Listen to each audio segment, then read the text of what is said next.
రేపే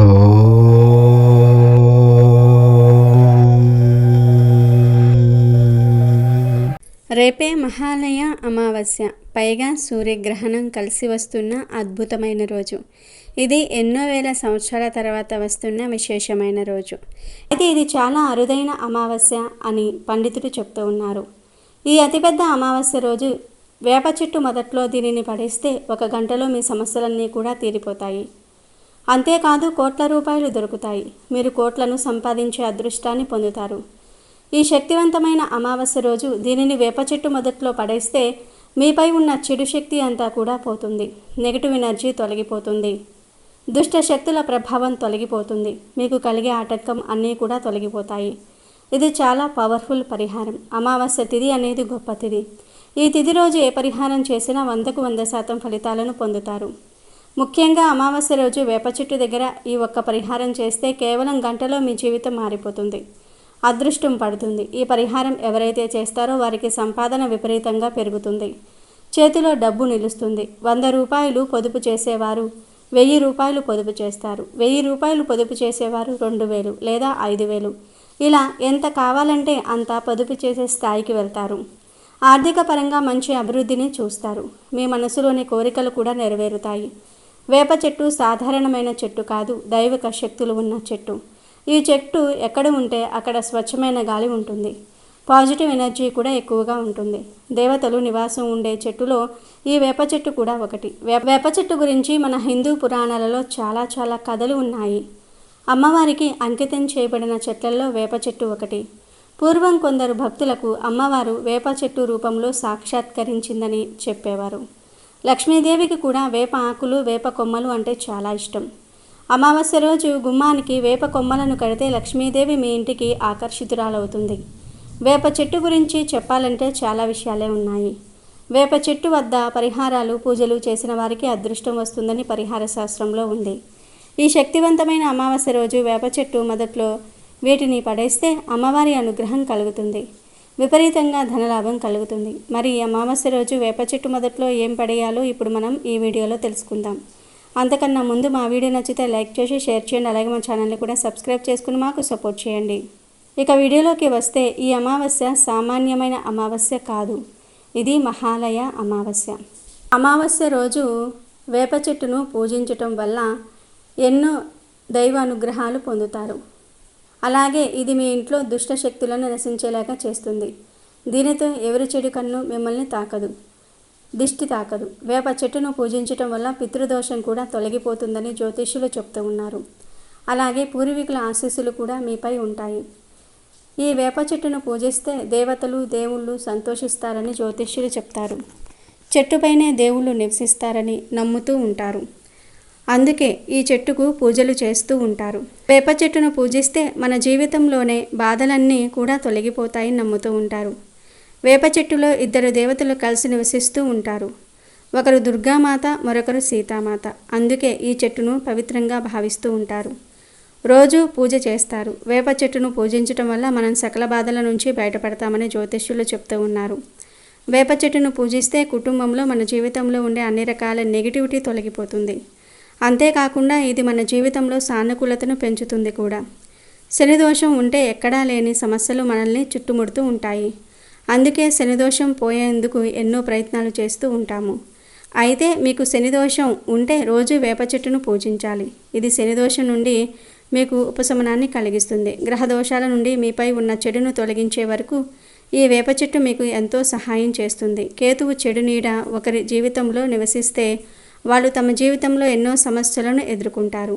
ఇది ఒక సమస్య పోగానే మరొక సమస్య వచ్చేలాగా చేస్తుంది. అందుకే ఇలాంటి పరిస్థితుల్లో మీరు వేప చెట్టును పూజిస్తే కేతువు చెడు ప్రభావాల నుంచి విముక్తి పొందుతారని జ్యోతిష్యులు చెప్తూ ఉన్నారు. ఇక ఈ అమావాస్య రోజున వేప చెట్టు మొదట్లో వీటిని పడేస్తే మీకు ఉన్న చెడు, మీపై ఉన్న నరఘోష అంతా కూడా పోతుంది. చిన్నవారు, పెద్దవారు ఎవరైనా సరే ఈ పరిహారం చేసుకోవచ్చు. ఆడవారు, మగవారు అనే తేడా లేకుండా ఎవరైనా సరే ఈ పరిహారం చేసుకోవచ్చు. ఈ అమావాస్య రోజు మీరు స్నానం చేయకముందు ఒక వైట్ పేపర్ తీసుకోండి. అందులో గుప్పెడు ఆవాలను వేయండి. ఆవాలు చెడును చాలా త్వరగా లాగేసుకుంటూ ఉంటాయి. ఆవాలకు ఉన్న శక్తి గురించి చాలామందికి తెలియదు. ఇది కేవలం నరదృష్టినే కాదు, చెడు శక్తుల ప్రభావాన్ని అంటే దుష్ట శక్తుల ప్రభావాన్ని కూడా తొలగించేస్తుంది. వంటల్లో ఉపయోగించే ఆవాలతో పరిహారం చేస్తే మీ జీవితం చాలా వరకు కూడా మారిపోతుంది. గుప్పెడు ఆవాలను పేపర్లో వేసి అందులో పసుపు కుంకుమ వేయండి. ఆ తర్వాత అందులో ఒక ఎండుమిరపకాయను కూడా వేసి పొట్లంలాగా చుట్టేయండి. ఇప్పుడు ఈ పొట్లాన్ని చేతితో పట్టుకుని మీకు ఉన్న సమస్యల గురించి చెప్పండి. మీకు శత్రువుల వల్ల సమస్యలు ఉన్నా, ఇతరులు మీ ఎదుగుదలను చూసి ఏడుస్తూ ఉన్నా, తరచూ మీతో ఏవైనా గొడవలు పడుతూ ఉన్నా, వారితో మీకు ఉన్న సమస్యలు తొలగిపోవాలని, వారి ఏడుపులు, వారి చెడు దృష్టి మీపై, మీ ఇంటిపై పడకూడదు అని చెప్పుకోండి. ఆర్థిక సమస్యల గురించి, కుటుంబ సమస్యల గురించి కూడా చెప్పుకోండి. మీకు ఎన్ని రకాల సమస్యలు ఉంటే అన్ని రకాల సమస్యలు చెప్పుకోండి. ఆవాలకు, ఎండుమిరపకాయలకు మీకు ఉన్న సమస్యలను తొలగించే శక్తి ఉంది. వీటితో పరిహారం చేస్తే మంచి ఫలితాలను చూస్తారు. మీ సమస్యలను చెప్పుకున్నాక ఆ పొట్లంతో మీ తల చుట్టూ 3 సార్లు సవ్య దిశలో, 3 సార్లు అపసవ్య దిశలో తిప్పుకోండి. ఆ తర్వాత మీకు దగ్గరలో ఉన్న వేప చెట్టు దగ్గరకు వెళ్ళి ఆ పొట్లాన్ని పడేయండి. వేప చెట్టుకు నమస్కారం చేసుకొని మా కష్టాల నుండి బయటపడడానికి పరిహారం చేస్తూ ఉన్నాము, ఫలితం దక్కేలాగా చేయమని మొక్కుకోండి. తర్వాత వెనక్కి తిరిగి చూడకుండా ఇంటికి తిరిగి వచ్చి కాళ్ళు చేతులు కడుక్కొని ఇంట్లోకి వెళ్ళి స్నానం చేయండి. వేప చెట్టు దగ్గర పొట్లం పడేసిన తర్వాత ఇంకెక్కడికి వెళ్ళకూడదు. డైరెక్ట్గా ఇంటికి వెళ్ళి మీకు ఇంటి బయటనే వాష్రూమ్ ఉంటే స్నానం చేసేయండి. లేదంటే కాళ్ళు చేతులు కడుక్కొని ఇంట్లోకి వెళ్ళి స్నానం చేయండి. స్నానం చేసే వరకు మీరు ఏ వస్తువును, ఏ వ్యక్తిని తాకకూడదు. తలకు స్నానం చేయాలి. ఇలా ఈ పరిహారాన్ని పూర్తిగా నిష్టగా చేయాలి. ఎవరితో మాట్లాడకూడదు. ఈ పరిహారం చేసినట్లు ఎవరికీ చెప్పకూడదు. ఈ పరిహారం చేశాక మీతో తరచూ గొడవలు పడేవారు మీతో మంచిగా మాట్లాడతారు. ఇంటి వాతావరణం కూడా అనుకూలంగా మారుతుంది. ఆర్థికంగా వృద్ధిలోనికి వస్తారు. అమావాస్య రోజు వేప చెట్టు మొదట్లో వీటిని పడేస్తే మీ సమస్యలన్నీ కూడా తప్పకుండా తీరుతాయి. అమావాస్య రోజు ఈ పరిహారం చేస్తే మీ చుట్టూ ఉండేటటువంటి దరిద్రాలు తొలగిపోతాయి. అదృష్టం ఖచ్చితంగా కలిసి వస్తుంది. కుటుంబంలో ఉండేటటువంటి అనేక రకాల సమస్యలు సైతం తొలగిపోతాయి. బాధల నుండి విముక్తి కూడా లభిస్తుంది. అమావాస్య రోజు ఈ పరిహారం చేస్తే ఏదైతే చెడు శక్తి మన ఇంట్లోకి ధనాన్ని రాకుండా అడ్డుకుంటుందో, మన సంపద పెరగకుండా అడ్డుకుంటుందో, కుటుంబంలో ఎప్పుడూ ఏదో ఒక సమస్యను సృష్టిస్తుందో, మన కంటికి కనిపించకుండా ఉంటుందో అది పోతుంది. అంటే నిజానికి గాలి అనేది మన కంటికి కనిపిస్తుందా? కనిపించదు. అలాగే ఆ చెడు శక్తి కూడా మన కంటికి కనిపించదు. చాలామంది అనుకుంటూ ఉంటారు, అసలు దయ్యాలు ఉన్నాయా లేదా దుష్టశక్తులు ఉన్నాయా, చెడు గాలి ఉందా అని అనుకుంటూ ఉంటారు. అయితే మన కంటికి కనిపించిన దైవాన్ని ఎంతగా నమ్ముతూ ఉన్నామో దుష్టశక్తి కూడా అంతే. దుష్టశక్తులు ఉన్నాయి అనేది సత్యం. ఎందుకంటే కనిపించకుండా గాలి మనకు ఊపిరిని ఇస్తుంది. అలాగే దుష్టశక్తులు కూడా ఉంటాయి. ఈ పరిహారం దుష్టశక్తులను తరిమివేస్తుంది. అంటే మనకు కంటికి కనిపించకపోయినా అవి మనకు హానిని కలిగిస్తూ ఉంటాయి. కనుక ఎప్పుడైనా సరే మనము మంచిని ఎంత నమ్ముతామో చెడును కూడా అంతే నమ్మి తీరాలి. మనం ఈ పరిహారాన్ని చేస్తున్నట్లయితే చెడు శక్తులు అనేవి తొలగిపోతాయి. ధనపరంగా ఉండే సమస్యలు కూడా ఈ పరిహారంతో పోతాయి. వద్దన్న ధనం మిమ్మల్ని వెతుక్కుంటూ వస్తుంది. చాలా మంచి రిజల్ట్ వచ్చి తీరుతుంది. కాబట్టి మీరు కూడా అమావాస్య రోజు ఈ పరిహారం చేసి శుభ ఫలితాలను పొందండి. వేప చెట్టును స్వచ్ఛమైన మనసు, శరీరంతో పూజించిన వారికి దేవతల ఇంటిలో అనుగ్రహం లభిస్తుందని జ్యోతిష్యులు చెప్తూ ఉన్నారు. దీంతో మీ కుటుంబంలో ఎలాంటి సమస్యలు రావు. అలాగే కుటుంబంలో ఆనందం వెల్లివిరుస్తుంది. కనుక ప్రతి ఒక్కరూ ఈ అమావాస్య రోజు మర్చిపోకుండా వేప చెట్టు మొదట్లో వీటిని పడేసి మీకు ఉన్న దరిద్రాన్ని తొలగించుకొని ఆనందంగా జీవించండి. భాద్రపద మాసంలో వచ్చే అమావాస్యను మహాలయ అమావాస్య అంటారు. ఈ అమావాస్య తర్వాత నుండి దేవీ నవరాత్రులు ప్రారంభమవుతాయి. కనుక ఈ అమావాస్యకు హిందూ సాంప్రదాయంలో చాలా ప్రాధాన్యత ఏర్పడింది. చనిపోయిన వారందరి స్మృతి కోసం చేసే ఈ అమావాస్యను సర్వ పితృ అమావాస్య అని కూడా అంటారు. ఈరోజు పితరులను గుర్తు చేసుకుని తర్పణాలు వదులుతారు, శ్రాద్ధ కర్మలు చేస్తారు. చనిపోయిన తమ పెద్దల జ్ఞాపకార్థం ఏ కులం వారైనా, ఏ మతం వారైనా, ఏ వర్గం వారైనా పాటించే కార్యక్రమం ఇది. ప్రపంచవ్యాప్తంగా అందరికీ ఈ పితృస్మరణ రోజు ప్రత్యేకంగా ఉన్నది. ఏ జాతి వారైనా, ఏ కులం వారైనా, వాళ్ళెక్కడ ఉన్నా వారి వారి సాంప్రదాయాన్ని బట్టి, ఇంటి ఆచారాలని బట్టి, వాళ్ళ అనుకూలతను బట్టి పితృదేవతలను సంస్కరించుకునే రోజు ఇది. లేకపోతే రౌరవాది నరకాలకు పోతారని పురాణాలు చెప్తూ ఉన్నాయి. ఈ కార్యక్రమంలో కేవలం చనిపోయిన తండ్రి తల్లులనే కాదు, వారి ముందు ఇంకో 2 తరాల వారిని కూడా స్మరిస్తారు. అంటే తండ్రి, తాత, ముత్తాత, అలాగే తల్లి, నానమ్మ, ఆవిడ అత్తగారు, ఇలా అందరినీ స్మరిస్తారు. మహాలయ పక్షం భాద్రపద బహుళ పాడ్యమి నాడు ప్రారంభమై మహాలయ అమావాస్యతో పూర్తవుతుంది. ఈ అమావాస్య పూర్వదినం రోజున శివుణ్ణి భక్తి శ్రద్ధలతో కొలుస్తారు. ఇలా చేస్తే కీర్తి ప్రతిష్టలు పొందుతారని నమ్మకం ఉంది. దేవీ నవరాత్రులకు ముందు మహాలయ అమావాస్యను అందరూ భక్తి శ్రద్ధలతో జరుపుకుంటారు. నవరాత్రుల ప్రారంభానికి ముందు రోజు అమావాస్య నాడు దుర్గాదేవిని గంట స్థాపన చేసి దుర్గా పూజ చేస్తారు. ఈ రోజే దుర్గామాత అవతరించి మహిషాసుని అంతం చేసి రాక్షసుల శక్తులను నాశనం చేసిందని పురాణాలు వివరిస్తున్నాయి. పితృపక్షం ముగిసి దేవీ పక్షం మొదలయ్యేది కూడా ఈ రోజే. రావణుణ్ణి చంపి సీతను విడిపించిన శ్రీరాముడు లంక నుంచి బయలుదేరే ముందు దుర్గాదేవిని పూజించింది కూడా ఈ మహాలయ అమావాస్య నాడే. ఈరోజు పితృదేవతలను ఎంతో నిష్టగా పూజిస్తారు. పితృదేవతలకు ఎంతో ఇష్టమైన దుస్తులను, పుష్పాలను, ఆహార పదార్థాలను సమర్పిస్తారు. మహాలయ అమావాస్య రోజు మధ్యాహ్నం 12 గంటలలోపు పితృదేవతలకు శ్రాద్ధ కర్మలు, పూజలు నిర్వహించాలి. పుణ్యతీర్థాల చెంత ఈ శ్రాద్ధ కర్మలు చేయాలి. ఇలా చేయటం వలన పితృదేవతలు ఎంతో సంతోషించి సుఖ సంతోషాలు కలిగిస్తారు.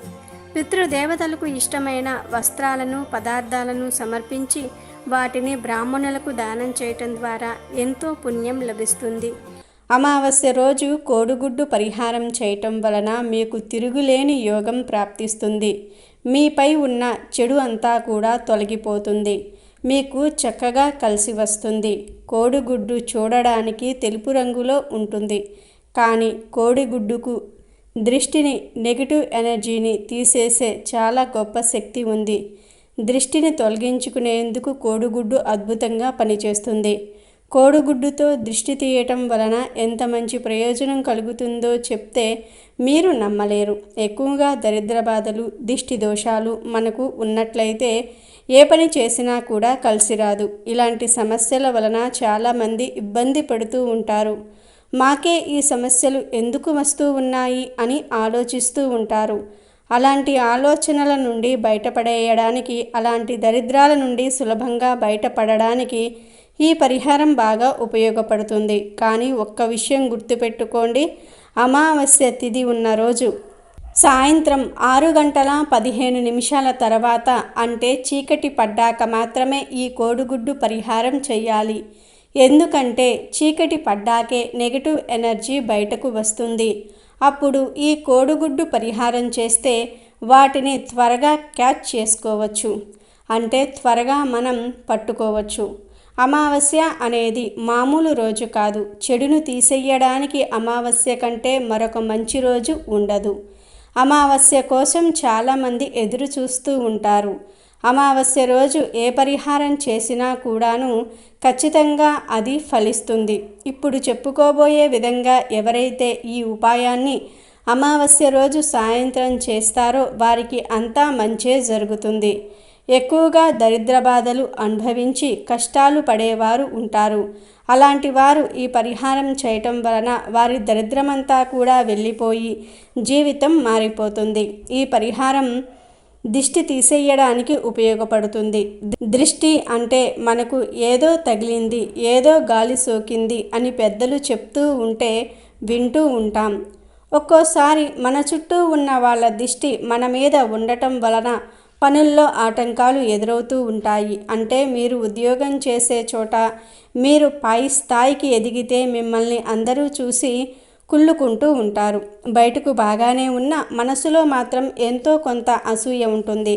దానినే దృష్టిగా పరిగణిస్తారు. ఒక మనిషి పైకి వస్తే ఇరిగింటి వారు, పొరిగింటి వారు, బంధువులు వీళ్ళందరి దృష్టి ఆ వ్యక్తిపై పడుతుంది. ఒక మనిషి పైకి వస్తే బాగుపడుతూ ఉన్నాడు అని సంతోషించే వారికంటే వారిపై పడి ఏడ్చే వాళ్లే ఎక్కువగా ఉంటారు. ఇలాంటి దిష్టి పోవాలంటే అమావాస్య రోజు ఈ కోడిగుడ్డు పరిహారం చెయ్యండి. ఇంట్లో కొడుకులు ఉంటే ఆ కొడుకులకు ప్రతి అమావాస్య నాడు మన పెద్దలు దృష్టిని తీసేవారు. ఆ సాంప్రదాయాన్ని అనుసరించి రేపు వచ్చే అమావాస్య రోజు కొడుకులు ఉన్నవారు కూడా ఈ కోడిగుడ్డు పరిహారం ఖచ్చితంగా చేయండి. ఇంట్లో ఎవరికైతే దిష్టి తగిలిందని భావిస్తూ ఉన్నారో వారికి మరియు ఇంట్లోని కొడుకులకు కోడిగుడ్డుతో ఇప్పుడు మనం చెప్పుకోబోయే విధంగా దిష్టి తీయండి. తప్పకుండా దిష్టి అనేది పోయి మంచి జరుగుతుంది. మరి కోడిగుడ్డుతో ఏం చెయ్యాలంటే, ముందు ఇంట్లో కొడుకులు ఉంటే ఆ కొడుకులను తూర్పు వైపు నిలబెట్టి కోడిగుడ్డు తీసుకొని దానికి ఎర్రటి కుంకుమను లేపనం చేయండి. ఆ తర్వాత ఈ కోడిగుడ్డుతో ఆ వ్యక్తి యొక్క తలపై నుండి కింద వరకు దిష్టి తీయండి. పైనుండి కింద వరకు 3 సార్లు గుడ్డును అపసవ్య దిశలో తిప్పండి. అంటే తల నుండి కాలి బొటనవేలి వరకు గుడ్డుతో దిష్టి తీయండి. ముందు 3 సార్లు, వెనక భాగంలో 3 సార్లు దిష్టి తీయండి. ఆ తర్వాత తల చుట్టూ కూడా 3 సార్లు తిప్పేసి ఆ కోడిగుడ్డును ఎవ్వరూ తొక్కని ప్రదేశంలో పడవేయండి. పారే నీటిలో పడేస్తే ఇంకా చాలా మంచిది. కానీ మీరు పడేసేంత వరకు కూడా ఈ కోడిగుడ్డు పగలకుండా చూసుకోవాలి. పగిలితే మాత్రం సమస్యలు పెరిగిపోతాయి.